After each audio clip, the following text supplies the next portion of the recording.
We're back. We are. Yes. This is Behind the Bastards, a podcast hosted by you, Evans, Robert.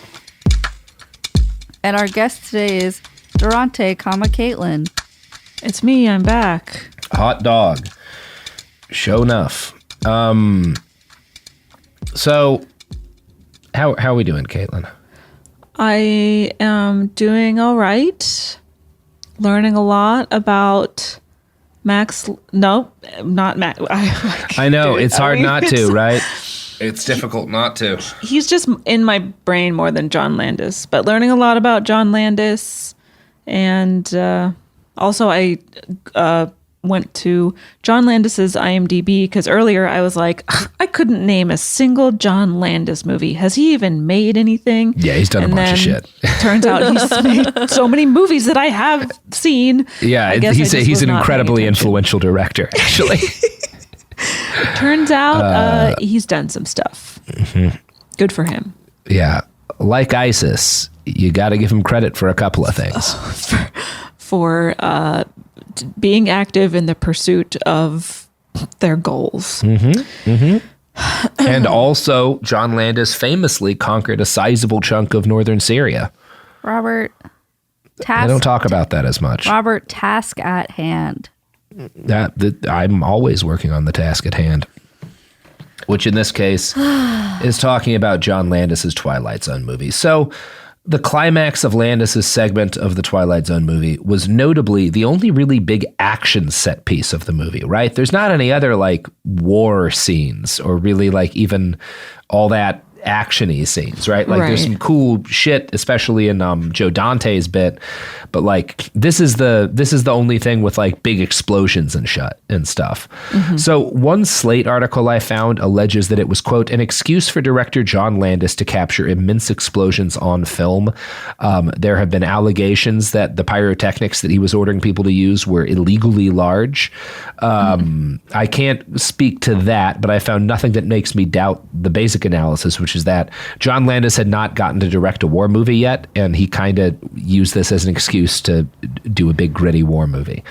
Was this a feature film? Because it's one of four segments. It's like a 30-minute chunk of a feature film, basically, or less, really, I think. Probably more like 20. Yeah, it's weird that he got so obsessed with like making a Vietnam scene that was like brutally accurate in the middle of this Twilight Zone movie. Right. It's kind of a baffling call. So yeah, the dude that he has flying the helicopter in this critical scene is the incredibly named Dorsey Wingo. And Dorsey is a Vietnam veteran who had flown choppers in combat, right? So he's, you would think, pretty qualified for this, very experienced pilot, but he was really new to making movies. And during rehearsals, he was deeply rattled by how close the explosions were getting to his aircraft.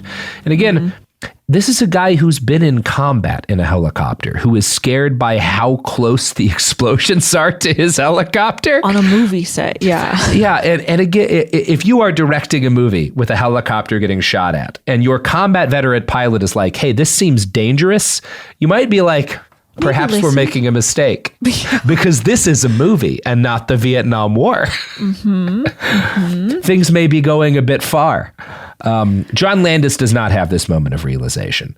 Absolutely not. So in normal circumstances, Wingo probably would have said something about the fact that he was deeply frightened by how the explosions were getting close to his helicopter. Mm-hmm. But he's really new to movies, right? He had been working with helicopters after Vietnam for years, but he hadn't been in film. This is kind of like his first chance at like becoming a Hollywood stunt pilot.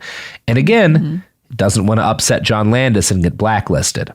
So Wingo, you know, since he doesn't feel like he can safely go to John Landis, he goes with his concerns to the unit production manager, a guy named Dan Allingham. And he tells Dan that the pyrotechnics are way too close to the aircraft. Allingham agrees, and he says, hey, obviously, like, safety first, right? Like, we'll change things to make it safer. I'll go to John and I'll tell him we need to make some alterations. So Allingham later tells Wingo and the camera operator, Roger Smith, who also complained, that Everything's fine. He spoke to Landis, and during the next scene, they're just going to be flying over the water filming Vic and the kids. Like, they're not going to have actors on the ground alongside explosions. Like, he's worked it out with Landis. Mm-hmm. But then later that same day, when John Landis walks past Wingo and another crew member discussing how terrifyingly hot and close the fireballs had been during the last time they'd filmed the scene, Landis smiled and told them, "You ain't seen nothing yet." So Landis is well aware of how dangerous this scene was, but he wants this shot. He has a very specific vision for how the shot's going to go. So he has associate producer George Folsey, who's his number two man, basically, go to the parents of the children on set and warn them. So, you know, they have explosions on this set. And if you have explosions on a film set, you have to have like a firefighter dude, right? Who's like your safety guy. And in this case, the guy who's the firefighter dude has also worked in like child protective services adjacent stuff in the past. Okay. So Landis knows, oh shit, if this guy finds out that we have a 6 and a 7-year-old illegally working at night with explosions, he's going to stop it, right? Yeah. like as he rightly should. As he rightly should. So he has George Folsey go to the parents of these kids and tell them, quote, "If the firemen approach you, please tell them that you are not working for us. Say you are my friend. You are here to help me. Don't tell them anything about the money or the children working." Okay. Now, I'm not going to spend a lot of time focusing on things the parents did wrong because, spoilers, this ends in tragedy. But I will say, as a parent, if that conversation is had with you on the set of a film, time to get out. Time to get rolling right along. time to bounce. That's, you know, it sounds like impending doom is just right around the corner. I will say only one of the parents is a fluent English speaker. So the other parent doesn't understand what Folsey is saying. So Folsey gets an Asian friend who is on the cast to repeat it to her in Vietnamese, but the parent is Chinese. So Folsey's Vietnamese friend just winds up repeating the message slowly in English. So at least one of the parents probably doesn't fully understand like what Folsey is doing here, right? Right. And how fucked up things are. Now, as you might have begun to expect by this point, neither Landis or Folsey had done a very good job of letting either set of parents know how dangerous the scene was going to be, right? They were not adequately informed of the risks. I mean, honestly, the pilot was not adequately, like, finds out how dangerous this is when they're doing the test passes and things are exploding next to him, right? I'm going to quote from the book Outrageous Conduct again. In these conversations, Folsey would summarize the final scene, mentioning that there would be explosives, but assuring the parents that the explosives would be nowhere near the children. Folsey was clearly nervous about the illegal hiring. He had always been an honest, decent person, and he did not feel comfortable breaking the law. Another secretary in the office, Cynthia Nye, remembers Folsey coming out of one meeting with Landis and production manager Dan Allingham. They had been discussing the hiring of the children, and as he left the office, Folsey joked nervously, "We'll probably all be thrown in jail for this." Schumann claims that she asked Folsey at one point what the penalty was for working children without permits. As she recalled the conversation later, Folsey replied to her, "A slap on the wrist and a little fine, unless they find out about the explosives. Then they'll throw my butt in jail." So Landis and Folsey and Allingham are all very aware that they are like committing a serious crime here, right? Yeah. Now, on the night of July 22nd, 1982, Vic Morrow, who's again playing like the male lead in this, right? He's supposed to be rescuing these kids from this helicopter. And both children, Renee and Micah, were placed in position at Indian Dunes Park for like a test run of the scene. Indian Dunes is where at this point a ton of Vietnam War movies had been filmed. Here's how a Rolling Stone article at the time described the geography of this area. The park is actually a private property enclosed by steep chaparral-covered cliffs. At the base of one of those cliffs on the south shore of the Santa Clara River, a shallow, slow-moving stream that irrigates orange and avocado groves a few miles to the west, a Vietnamese village had been assembled out of bamboo poles, palm thatch, and cardboard. Right? So that's kind of the scene. And they're going to blow this village up, right? As the kids and Vic Morrow are like standing in like this stream with the helicopter strafing them, the whole village is supposed to explode, right? So So both kids are nervous because explosions are scary to small children, as are helicopters. And to adults. Yeah, and to adults. Basically anybody.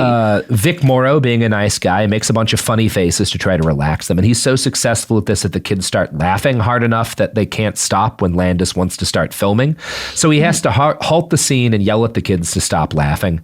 The shooting goes well this night because, again, there's not explosions.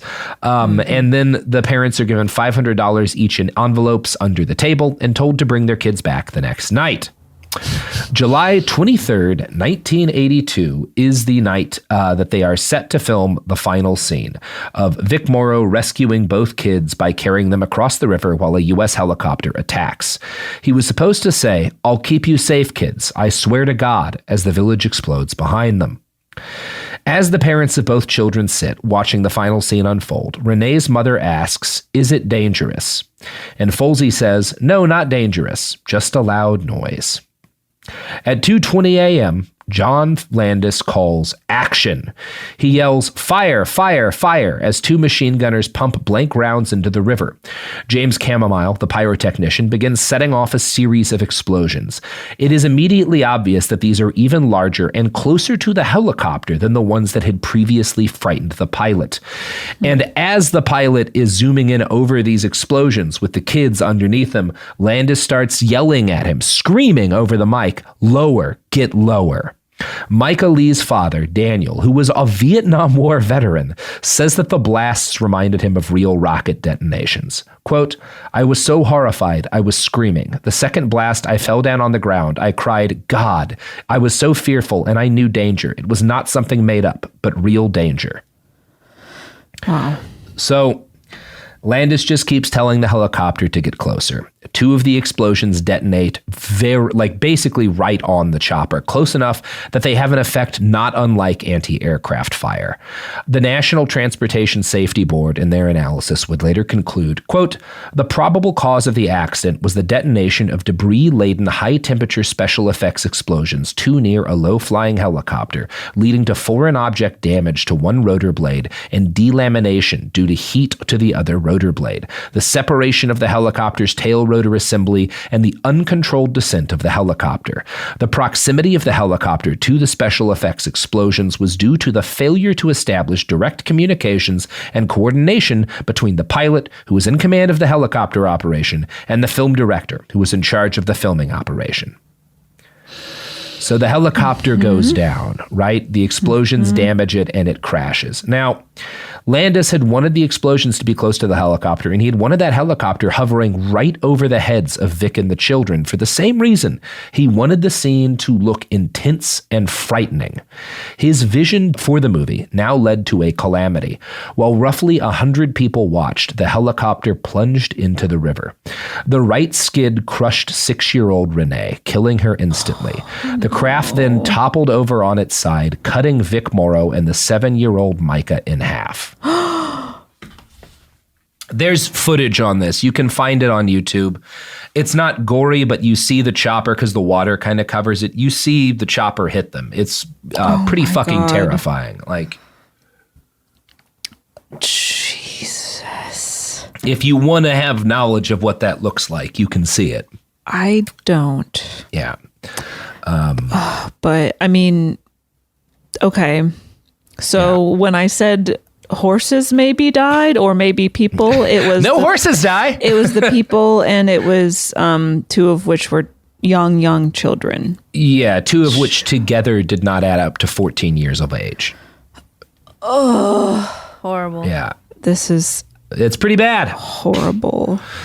Yeah. And also, there's 6 people in the helicopter, right? Because there's folks filming too. They're all hurt, right? None of them die, thankfully, but they're all injured because helicopter crashes aren't great for your health.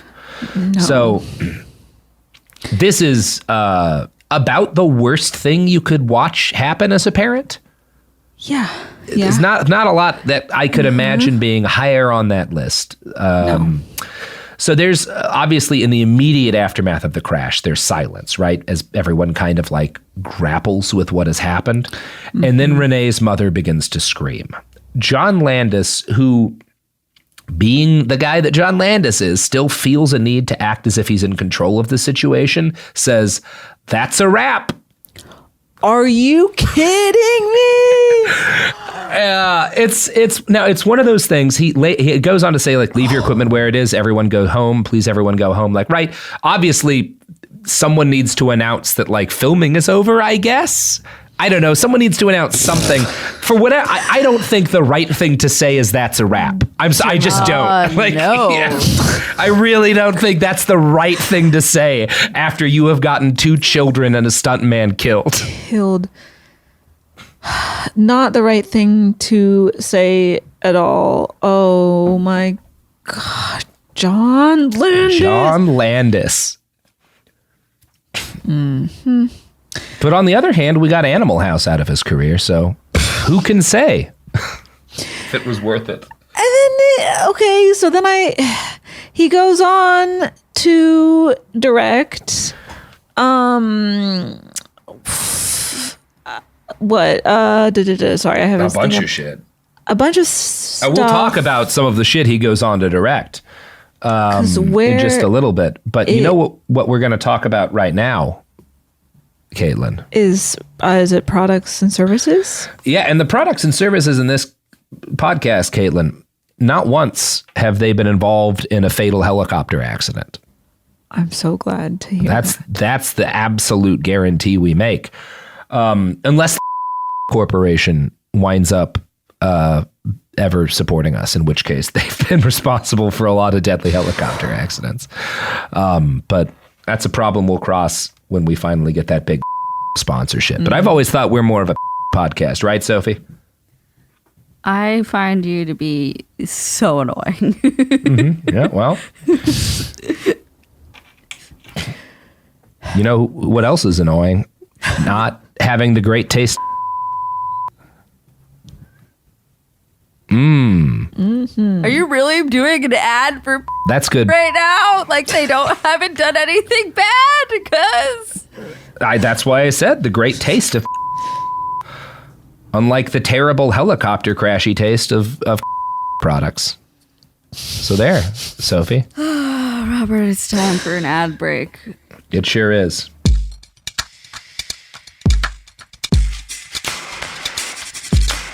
We're back. Caitlin, how we doing? I'm doing good. Okay, so after this, he directs the Thriller music video. He sure does direct the Thriller music video. He directs, what are the things I'm familiar with? Three Amigos. He directs Three Amigos, which is a movie. Another unpopular opinion that I have is that movie sucks. I hate. There's like 20 good minutes in that whole movie, and there's a lot of shit in between. I do not like it. Coming to America. I like Coming to America. Weirdly enough, it was right before, or at least it's released before Twilight Zone movie. One of the write-ups about this disaster I found like really shits on Coming to America. I think just because it's like the first big hit Landis had after the accident, which like I don't get. Like I think it's my recollection was Coming to America is a perfectly fine movie, one of the better Eddie Murphy movies. I tend to agree. Yeah, I mean, except for Shrek and Shrek of course. 2. And of course Shrek 3. And of course Shrek 4. Yeah, how many Shreks did we wind up getting? There are 4, and a 5th one is, I think, past development. I think it's coming out soon. Well, this is the best chance we've had in years of getting another Austin Powers movie. Wait, Shrek 5, hang on. This is, we just have to pause because this is important. Yeah. Shrek 5, according to fandom, Shrek 5 might be released on September 30th, 2022. Sounds like really good information. That is definitely probably correct. Anyway, we can move away from Shrek. Maybe. I guess. Should we? I mean, No. I actually plan to just talk about the Shrek movie, which has a pretty titanic body count. Although that's primarily because in order to get some of the shots they needed, they had to back a brutal civil war in Ecuador. But, the Shrek franchise, yeah, famously. It's the only way you could get that realistically rendered of a donkey. Look, it's true. So, John Landis gets 2 children and Vic Morrow horribly killed. Really terrible deaths. Yeah. And, this is going to cause problems, right?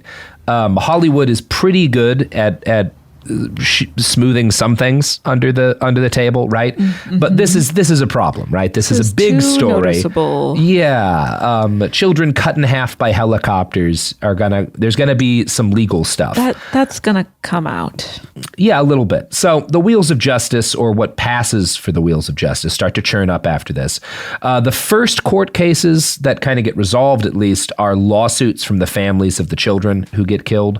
The Chin family file on August 3rd and name both John Landis and Steven Spielberg. Because again, Spielberg is producing this alongside John Landis, right? Mm-hmm. He is involved in this whole thing. We will talk some more about the degree to which maybe he's culpable here, because it's very murky, right? He immediately leaves the country. We'll talk about that more in a second.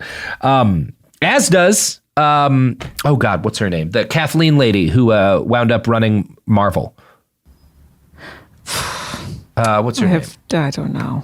One sec. I don't care about that behind the scenes people in movies. Kathleen Kennedy, who is also helping to produce this. She also lady. Fucking books it, right? Yeah. Like both Spielberg and Kathleen Kennedy are like, because, we should probably not be around for this. I don't want to get involved in.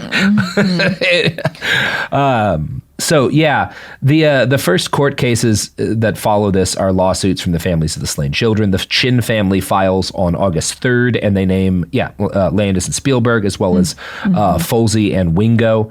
Folsey's the associate producer and Wingo's the pilot, in their request for damages. Micah Lee's family files suit a year later. These all do get settled out of court. Now, one for an example of kind of the crapulence of big studios, when Warner Brothers is named in the Chin lawsuit, because right there they have some culpability too, their law firm argues that the studio should not be liable because, quote, the risk, if any risk there was knowingly assumed by the decedent, Renee Shin-Yi Chin, who was again 6. You choking me right now. Yeah. First off, the risk, if any there was, you can't have if any there was in there when 3 people have been cut to pieces by helicopter rotors. Okay? Like, you can't say, was there really a risk? Doesn't sound like there was a risk. Yeah.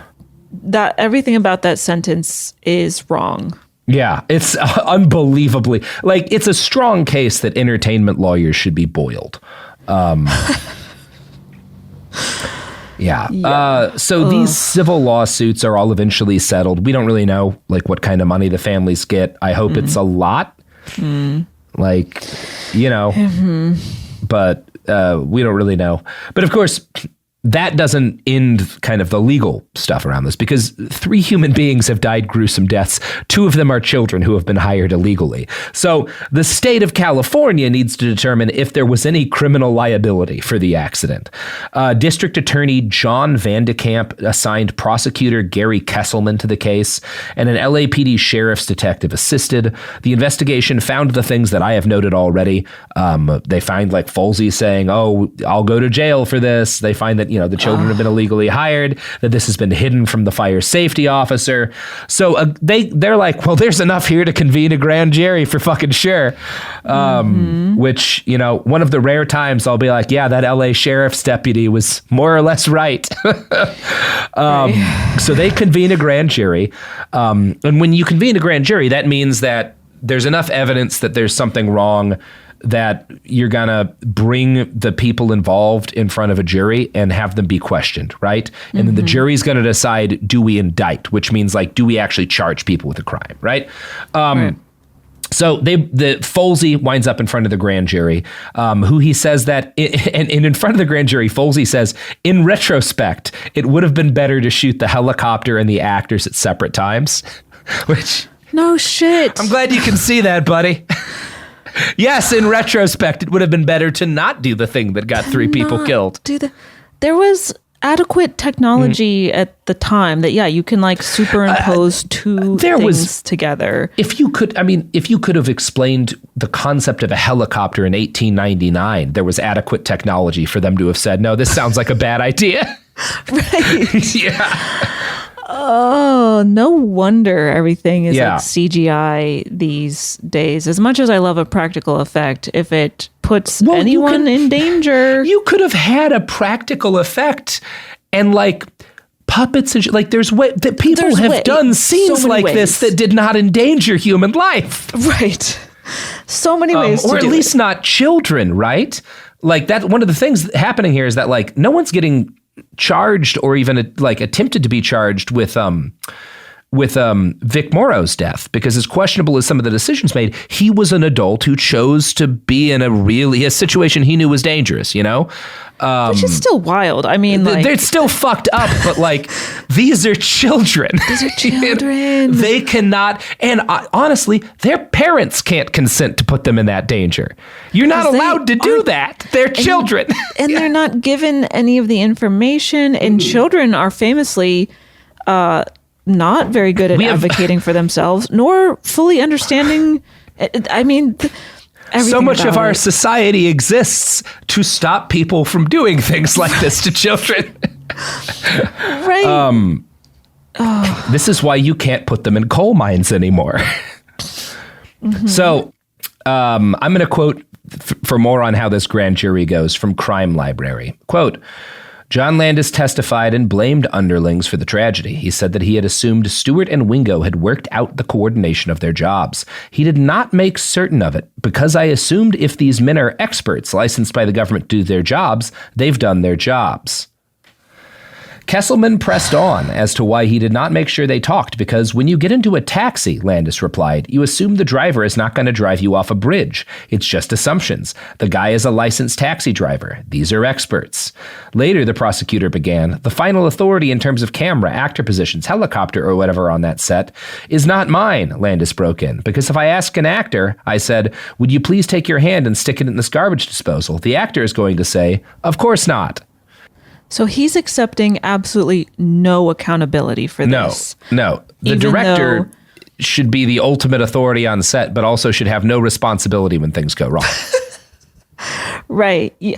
Oh my gosh. He, as you've said, was like, no, these explosions need to be closer. You ain't seen nothing yet. Like, he was constantly, despite many people protesting and saying this is not safe, this is dangerous, this is going to lead to bad things, he was like, but my vision, but the realism.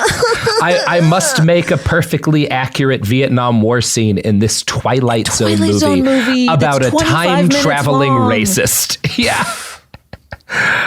Embarrassing. What a loser.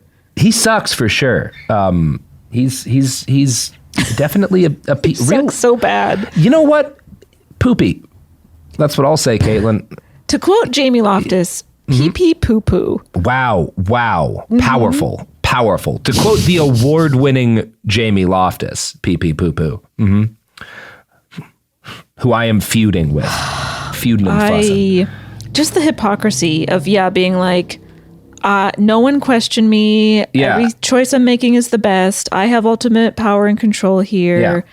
And then when something goes wrong, well, I don't know. I assumed it was safe because they didn't say anything. If it was the helicopter operator's such a fault for me putting explosions right next to him. Definitely a case to be made that the helicopter operator and the pyrotechnician have some degree of culpability here, right? I'm not saying they don't, because they are professionals, and the fact that they could have suffered career consequences from complaining doesn't mean they shouldn't have said something, right? True. But again, the director is the dictator of the film set. He has absolute power. That is less the case now because of this accident. We'll talk about that in a little bit. But at this time, he has absolute power. The buck stopped with John Landis, or at least it should have, right? He was the motherfucker who was making the calls here.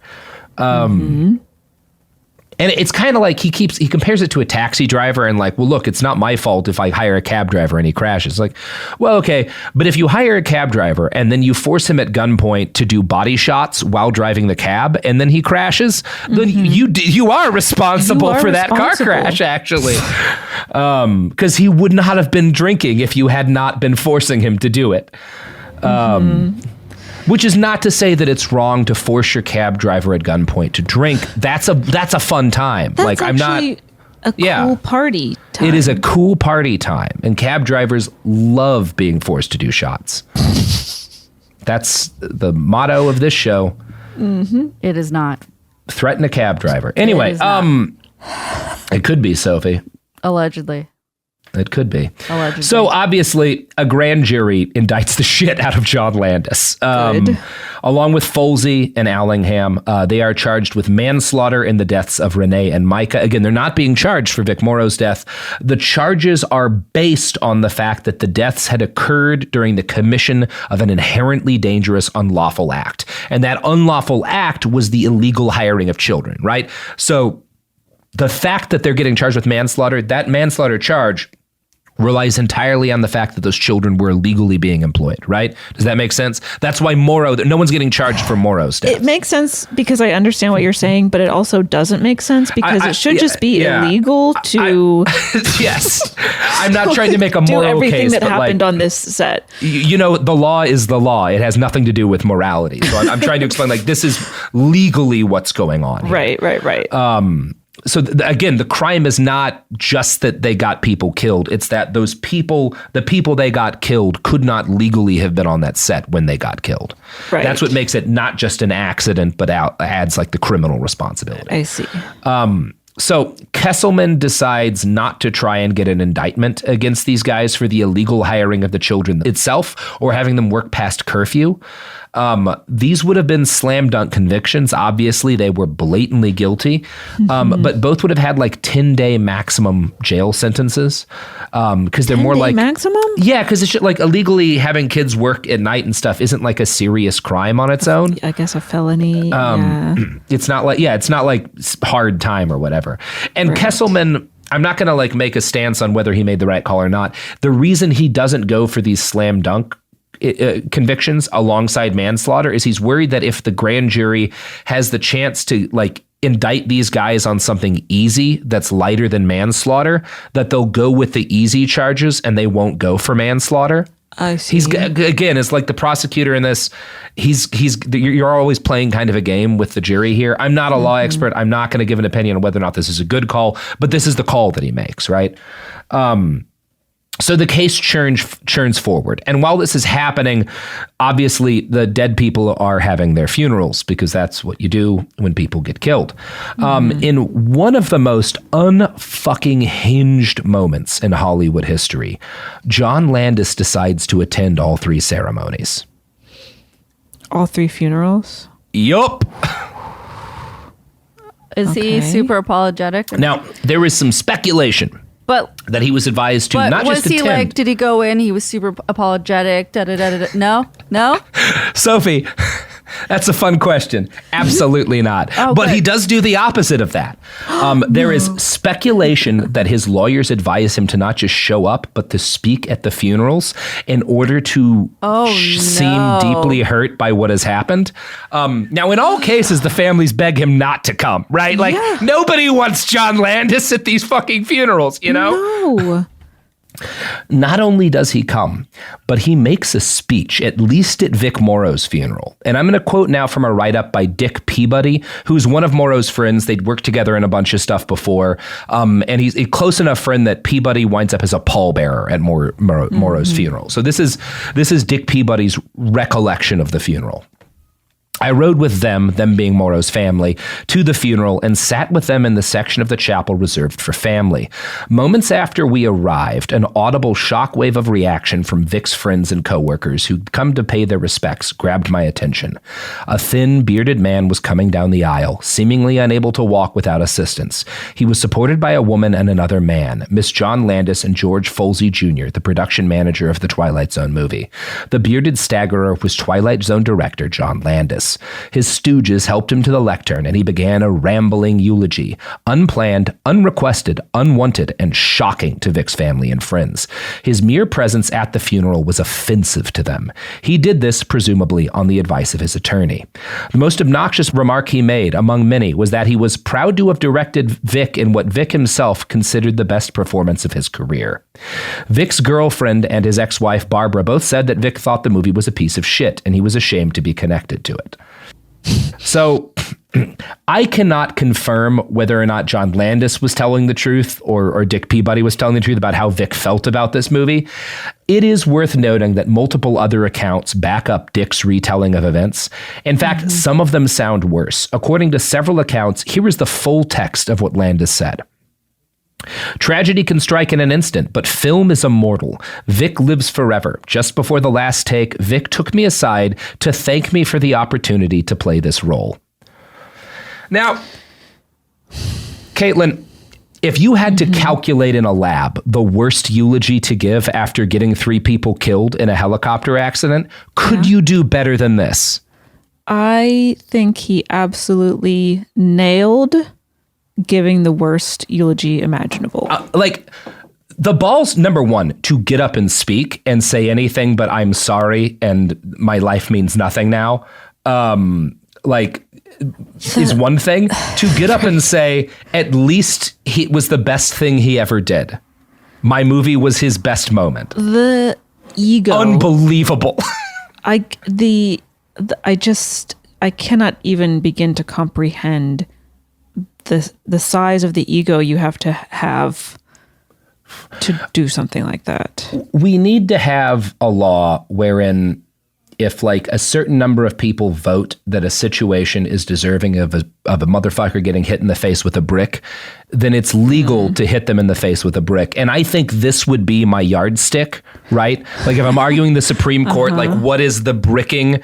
What is the threshold for a bricking? Right here, somebody should have hit John Landis in the face with a brick. That would have been fine. Yeah. I mean, it was, according to... It seemed fine that he was he had the most dangerous film set imaginable. It's unbelievable. So I think it's also worth noting at this point, as we have a couple of times, sometimes accidentally, which is usually how people refer to this dude, that John Landis has a son, Max Landis, who we will discuss briefly at the end. Now, Max directed the film Chronicle and most infamously the Will Smith flop Bright. Since he was pretty active online at one point, big Reddit guy, Max Landis. Oof. People on Reddit would often troll him by bringing up the fact that his dad got 3 people killed. And Max blew up at them at one point in a fairly famous post among Max Landis knowers. And one of the things he stated was that it's really fucked up for people to accuse his dad of having killed one of his best friends. Now, that's bullshit. I have come across no evidence anywhere that Vic Morrow and John Landis were close. Most accounts seem to show that Morrow was somewhat scared by the director and certainly worried about what upsetting him might do for his career. A friend, I think, would be comfortable telling a friend, hey, I am worried about the explosions that you are putting next to me, right? Now, I actually don't think, I'm not one to go to bat for Max Landis. I don't think Max Landis is lying here. I think this is what John Landis had to tell his son in order to try and preserve some sort of, I don't know what term to use here, but probably, my guess is that is the lie that John Landis told Max, right? That Vic and I were great friends and he understood the risks and, it was just a tragic, whatever. That's my guess here. So For the other funerals and for what happened at them, I'm going to turn again to that write-up by Crime Library. Quote, at Renee Chin's funeral, a gray-faced John Landis, being held up by his wife and friend, showed up to pay his respects. The child's relatives fixed cold, accusing stares at the director, except for Renee's mother, who was sobbing. Landis also went to Micah Lee's funeral. The boys' choir, to which Micah had belonged, sang his favorite hymn, Jesus Loves All the Children of the World. There is no question that the accident traumatized the director. For several weeks after it, he was heavily medicated. At one point, he called a confidant and wondered if he would ever be able to ask anyone to take even the simplest direction. So, I will admit, first off, when I wrote this, I misunderstood that as John Landis asking them to sing that hymn. I think they're saying that that was Micah's favorite hymn, so I will delete my objection there. But like, it's this, he's clearly doing a bit, right? Every funeral, he has the same people carry him in. He's acting, right? Like he's putting on a show for the court primarily and for his own future career to like seem less like a monster here, but it's the same show every time, like being carried in because you can't, and among other things, it's just basic ethics, right? Really minimal human decency. If you are going to a funeral and it is someone you knew that died, but not like someone super close in relation to you, you do not act more distraught than that person's parents or children or loved ones, right? Because it's about them, right? It's not about you. If it's just like someone you knew where it's like your friend's mom or something, you don't go there and like collapse because it's about them and that's putting more shit on them, right? Like that's kind of fucked up to do, you know? You don't act more devastated. You don't.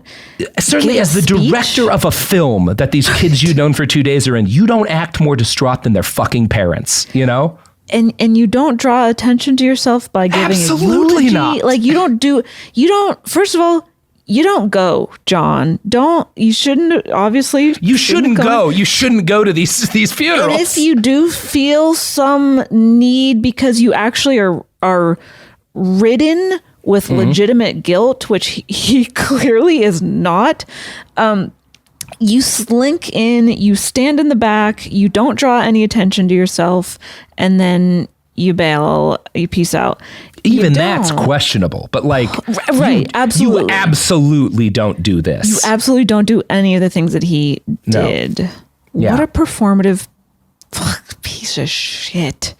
Now, the good news, Caitlin, and I know you're concerned about this, is that killing 3 people and being actively involved in a manslaughter trial does not hurt his career. Does not hurt his career.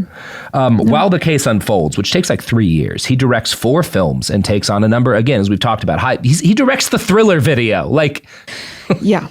Doesn't get a lot more high profile than that. Probably still like the biggest music video ever made in terms of its like cultural impact. He also directs the Eddie Murphy hit Coming to America, which is somewhat less influential. Now, there's a fun story with Eddie Murphy and John Landis that we're going to tell in a bit. But first, you know what won't show up to the funerals of its victims and make it about them? These products and or services? The corporation sure won't. When has labor activists executed in Latin America, they don't show up at those funerals. Do they bomb them sometimes? Allegedly. Allegedly. But they don't show up. Here's ads.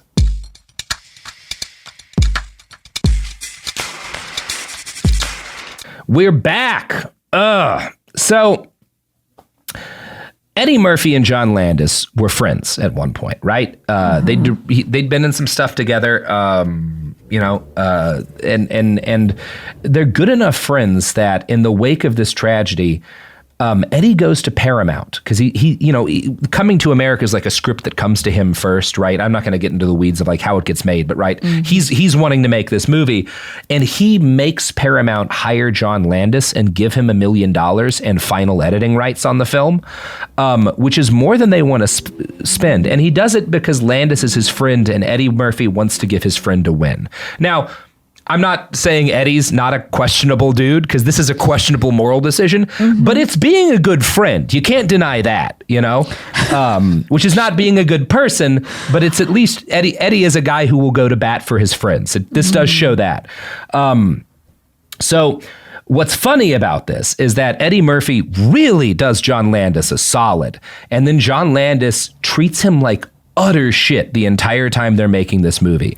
Is just a nightmarish douchebag to this guy who is like saving his career. It's a really weird call. Eddie Murphy talks about this in a Playboy interview, and I'm going to read an excerpt from that now. And again, for an idea of the tone of this is a Playboy interview, so Murphy's going to be saying some questionable things later on. After he got the job, he brought along an attitude. He came in with this, I'm a director shit. I was thinking, wait a second, I fucking hired you, and now you're running around going, you have to remember, I'm the boss, I'm the director. One of his favorite things was to tell me, when I worked with Michael Jackson, everyone was afraid of Michael, but I'm the only one who would tell Michael, fuck you, and I'm not afraid to tell you, fuck you. And sure enough, he was always telling me, fuck you, Eddie, everyone at Paramount is afraid of you. So that's weird. It also, again, like, you really want to be the dictator of the movie when nobody's gotten killed, but suddenly it's a team project when 3 people die, huh? That's fun. Yeah. So I'm not going to get too into the weeds on this interview, but it has some incredible lines from Eddie Murphy that really add some context to the filming of a classic comedy. Quote, what first put a bad taste in my mouth about him was when, after he hired co-star Shari Headley and all these other people, I said I wanted to take everybody to dinner. I didn't know anybody, but Landis grabbed Headley and said, you stay away from Eddie. Don't go near him because he's going to fuck you and ruin my movie. He just wants your pussy. I'm thinking, wait, oh no, this has nothing to do with being a fucking director. He's a control freak. Just assuming that I was trying to get the pussy is one thing. Even if I was trying to get the pussy, for him to try to stop me getting it because he was directing the movie, he's got a lot of nerve. Plus, it wasn't even about pussy. So again, wow, put that on Eddie Murphy, right? Like, you know. It wasn't even plus. It wasn't even about pussy. I do kind of suspect Eddie Murphy planned on hitting on her, but it's still not. It's still fucked up for John Landis to just say that. But like, yeah, he seems what a power hungry, fucking dick piece of shit. Mm-hmm. Now, this all culminates, eventually Eddie just threatens to beat the shit out of him and things calm down, but they have not talked since. Eddie Murphy has hated John Landis ever since, and will talk shit about him at the drop of a hat. Anyway, nice. Back to the trial. So, being a giant piece of shit, Landis and his lawyers opted for a strategy in which the above-the-line people blamed everything on the below-the-line people. Now, in Hollywood parlance, above-the-line workers are actors, producers, directors. Those are the big names, right? Mm-hmm. The actual technical people, the crew folks, pilots, stuntmen, pyrotechnicians, all that stuff, they're below the line. So Landis, because again, a bunch of above and below the line people have gotten charged here with manslaughter. Landis wants to blame the folks responsible for pyrotechnics and the pilot, for everything that's happened. That's his plan. Throw his people under the fucking bus. Also, no wonder there's a director becomes one of these just power hungry maniacs.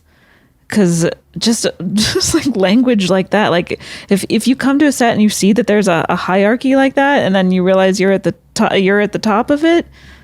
I mean, I guess I mean it just speaks to how shitty a person is inherently if they just are in that situation. They're like, oh, I'm above all these people. Look at all these below people there are below me, and look at how below they are, and I can exploit them and manipulate them and well, and also the whole system, because a lot of these lower people who get charged don't work again, or at least not for years, right? Mm-hmm. Landis doesn't have that problem because you can. Right. The below the line people have a stink to them because 3 people died, but Landis makes money, so there's no real consequences for him career-wise for this. Hate it. So, for an example of how utterly crapulent these defense tactics were, I'm going to quote again from Crime Library. Quote, Braun, his defense attorney, called Landis an artist and praised his Twilight Zone segment as a cinematographic statement against racism and bigotry. He also gave a strangely cynical reason for the casting of the children. Children are classically used in films other than as principals, he opined, in order to evoke emotion in an audience because adults generally don't like one another, but everyone likes children. Kesselman called Cheyenne Hui Chen to the stand. Renee's mother spoke through an interpreter. She cried as she talked about watching her daughter die. So this is like a nasty case. The jury eventually finds Landis and his fellow defendants not guilty of manslaughter. A lot of it is like the same kind of shit you hear in like the O.J. Simpson trial. Like they're picking apart, like someone will say, well, I heard them say we're going to get arrested for doing this. And then someone will say, like, well, who said it? When did you hear it? Like, is it possible they like it's all about like creating whatever doubt you can. Yeah. There's a lot of theories as to why the jury acquits them. People will argue it's because Landis was famous or whatever. I don't know. It's worth noting. He seems like a master manipulator, so... Yeah, and he's got a lot of money to put in, and so does the studio. Yeah. The studio puts a lot of money into his defense. Mm-hmm. The Monday after he's acquitted, John Landis appears on Good Morning America to celebrate. He invites all 12 members of the jury to attend the premiere of Coming to America, which they do. So fun fact about Coming to America, if you like that film. That is wild. Now, there are some like minor fines and some censure from like industry organizations and shit after the trial, but John's career, again, just plows forward. The main personal consequence he faced, aside from his son getting dragged on Reddit, was the end of his friendship with Steven Spielberg, who again bounces for a while to be, and they basically, the studio, because like there's initially an attempt to get him to like testify because he was the producer on this movie too. Mm-hmm. And the studio is basically like, he's too important to testify. And the court's like, okay. Wow. What okay. The fuck? What? Genuinely. I think the same thing basically happens with Kathleen as well. So before you think too positively of Steven, it is worth noting, again, he is the producer of this movie as well. He is also responsible for the safety of the actors in this film, and for ensuring things like the illegal hiring of child actors for an explosive helicopter scene do not occur. There are allegations that Spielberg was on set that night. I have not found any substantiation of them, and those allegations are printed by people who talked to folks who were on set. I haven't heard them directly from people who were on set. Mm-hmm. Spielberg has claimed that in interviews that the tragedy made me grow a little, which is a weird thing to say. In the wake of the disaster, he issued a statement. I was never at the Indian Dunes location of Twilight Zone on the night of the accident or at any other time. Now, to follow up to that, I'm going to quote again from the book Outrageous Conduct. That 2-sentence letter marked the complete extent of Spielberg's sworn statements on the Twilight Zone case. Joe Dante, who directed a segment that had nothing to do with the Landis episode, had to give a deposition in one of the civil cases. Spielberg, who was the producer of the entire movie, did not do even that much. Nevertheless, Tom Budds argues that there was no compelling reason to interrogate Spielberg. There is no indication that Spielberg even knew anything about the hiring of the children. So, yeah, I don't know. You can feel however you want about Spielberg in this. He never talks to Landis again. Like they're not buds anymore. I don't know how much like blame to throw his way. A number of other directors do come out and like basically say, "Fucking John Landis is a murderer." After this, like there are some directors who like really go to the mat to condemn him. In fact, I'll actually pull a couple of those up. Brian De Palma. Is one. He's the guy who directed Carrie, right? And The Untouchables. Said, quote, "I don't think Landis was railroaded. It's difficult to imagine putting all those elements in one place, helicopters, explosions, children, night shooting, and not treading a very thin line. That's a combination you would try to steer clear of. Helicopters by themselves are very dangerous, even with very experienced stunt people. And as soon as you have inexperienced people on a set, you are adding to the danger. Landis's actions were definitely excessive." When asked why so many directors had rallied behind Landis, De Palma answered, "I have no idea. Maybe they're afraid of being sued." So that's okay, Brian. Cool. James L. Brooks, who directed Terms of Endearments, also issued a statement. "If you hire children illegally, pay them under the table, and then they get killed, that sounds like criminal negligence to me." So there are some people in Hollywood who are like, he fucking murdered those kids. Good for them. But stating notably, although he doesn't talk to Landis, Spielberg doesn't say shit. Okay. Steve. Yeah, that could have done a little better there, Stevie. Yeah. It seems unlikely he was on set. I don't think he directly had anything to do with this, although you could argue that, like, you should have been aware of what was happening on this set that you were helping to produce, you know? In theory, yeah. I mean, it depends on the kind of type of producer and stuff. Like some of them don't step foot on set ever. This is not that case, right? Because they are also directing segments of this, but yeah. In the years since the tragedy, John Landis has, again, had a great career. He's also signed on to a petition in favor of child molesting director Roman Polanski. Okay, not surprised about that. Yeah, big Roman Polanski fan, John Landis. And of course, his greatest crime after the murders was raising Max Landis. I was just going to say, yeah. So he uses his clout to get his son screenwriting and eventually directing jobs. And Max puts out a mix of, some people will say that Chronicle was pretty good. I haven't seen it.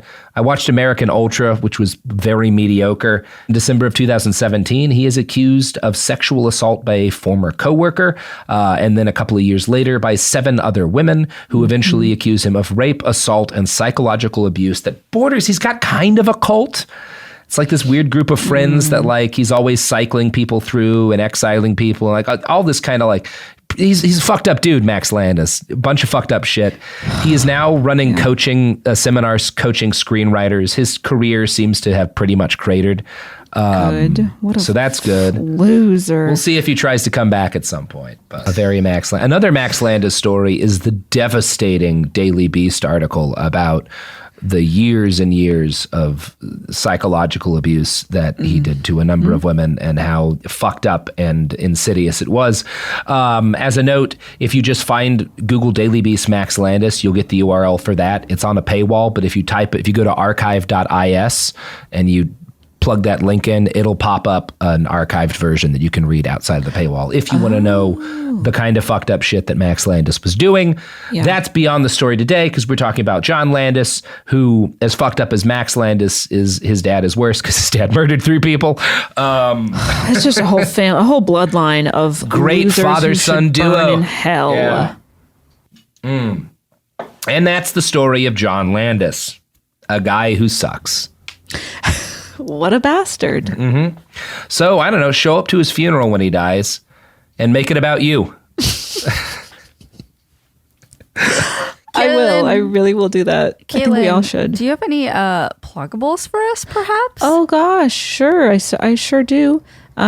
You can follow me on Twitter and Instagram. I've been doing this new thing on my Instagram stories where I recap a movie with as much detail as I can, speaking as quickly as I can, and doing the whole thing entirely from memory in 15 seconds or less. Brave. Wow. It's a bit that we all love and is super cool and fun and good. So do the movie Pie.